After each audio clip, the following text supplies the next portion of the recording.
आज एक बहुत बड़ी समस्या महिलाओं में सामने निकल कर के आ रही है। उनको बार-बार यूट्रस में सिस्ट हो रहे हैं, मल्टीपल सिस्ट हो रहे हैं और बार-बार हो रहे हैं। तो इसका क्या कारण है और क्या इसका निवारण है, उसको लेकर के आज हम चर्चा करेंगे। क्योंकि उसकी वजह से बहुत सारी महिलाएं कंसीव भी नहीं कर पाती हैं, गर्भधारण नहीं कर पाती हैं। और वो लगातार अगर शिस्ट बढ़ते रहते हैं तो उसमें आगे चल कर के कैंसर जैसे रोग भी पैदा हो रहे हैं। तो सबसे पहली बात तो शिस्ट बन ही क्यों रहे हैं, इसको लेकर के हम करेंगे। मैं बताना चाहूँगा आजकल हमारा जो खान पान है वो इतना ज़्यादा बिगड़ गया है, वही सबसे बड़ा कारण है हमारे यूट्रस में बार बार शिस्ट का होना। दोपहर के बाद जब शाम होती है, शाम होते होते सारे बाज़ारों में चाट पकोड़े को लेकर के मैं कहूँगा सब घरों से निकल पड़ते हैं।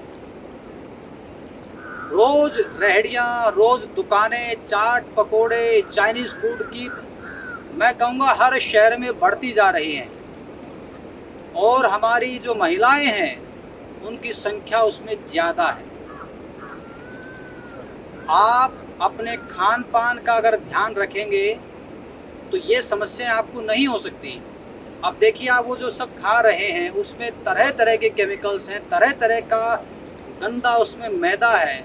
वो सब अंदर जा कर के क्या करेगा, आपके अंदर जा कर के कोई बहुत अच्छा उसका रस रक्त मांस मेद अस्थि मज्जा शुक्र तो नहीं बन सकता।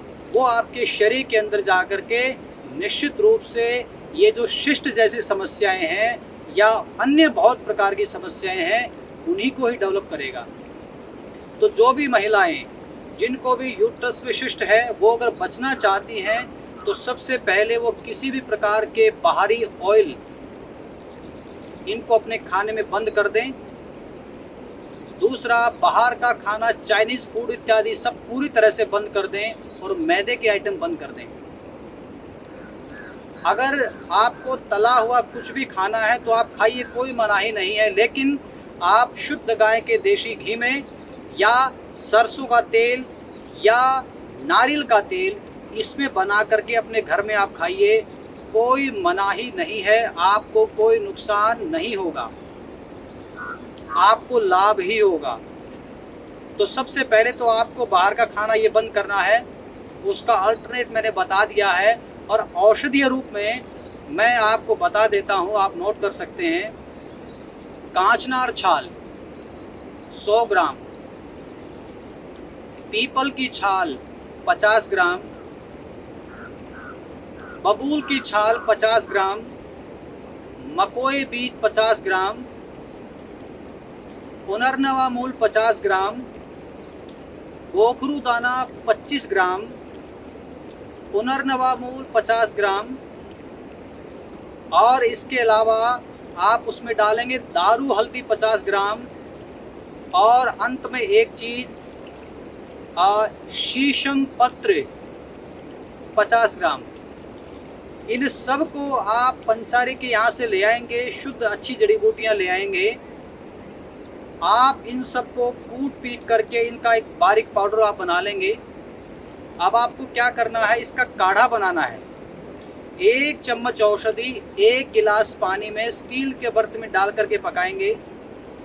जब उसका उबलते उबलते आधा बज जाएगा उसको छान लेंगे और जब वो हल्का गुनगुना रहेगा उसको आप सेवन कर लेंगे सुबह सुबह खाली पेट, या नाश्ता कर लिया हो, प्रातराश कर लिया हो, खाना खा लिया हो उसके 1 घंटे बाद सुबह। इसके साथ आपको 2 टैबलेट्स का भी सेवन करना है। वैद्यनाथ कंपनी की आएंगी, एक तो कांचनार गुग्गुल और दूसरी वृद्धिवादिका वटी। दोनों में से एक एक गोली सुबह उसी काढ़े के साथ जो आपने बनाया है सुबह लेंगे और इसी प्रकार रात को खाना खाने के 1 घंटे बाद इसी प्रकार से काढ़ा बनाएंगे। 1 चम्मच औषधि, सामान्य रूप से लगभग 5 ग्राम की हमारी मात्रा रहनी चाहिए। 1 गिलास पानी में स्टील के बर्तन में डाल करके उसको पकाएंगे। जब उसका उबलते उबलते आधा बज जाएगा उसको छान लेंगे और वो जो 2 टैबलेट्स हैं कांचनार गुग्गुल वृद्धिवादिका वटी, दोनों एक एक गोली उसी काढ़े के साथ रात को खाना खाने के 1 घंटे बाद फिर से लेंगे आप। अगर मान लीजिए आपको बहुत ही ज़्यादा समस्या है तो आप इसी औषधि का दोपहर में भी सेवन करेंगे। दोपहर में आप आधा चम्मच औषधि, आधा गिलास पानी, जब उसका आधा बच जाएगा उसको छान करके और दोनों टैबलेट्स उसी काढ़े के साथ आप फिर से लेंगे। और खान पान में मैंने बताया रिफाइंड ऑयल्स सब प्रकार के बंद कर देंगे, बाहर का खाना बंद रहेगा, मैदा बंद रहेगा, इमली अमचूर की खटाई बंद रहेगी और बाहरी कोई भी खान पान आपका बंद रहेगा।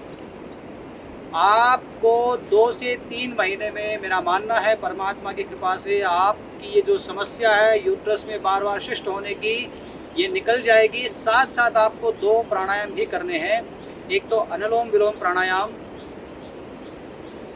लगभग 15 से 20 मिनट, एक भस्त्रिका प्राणायाम, लंबा गहरा श्वास दोनों नोस्ट्रल से लेना, धीरे धीरे लंबा श्वास लेना और धीरे धीरे श्वास बाहर निकालना, लगभग 15 से 20 मिनट। ये 2 प्राणायाम आपको सुबह सुबह निश्चित रूप से करने हैं।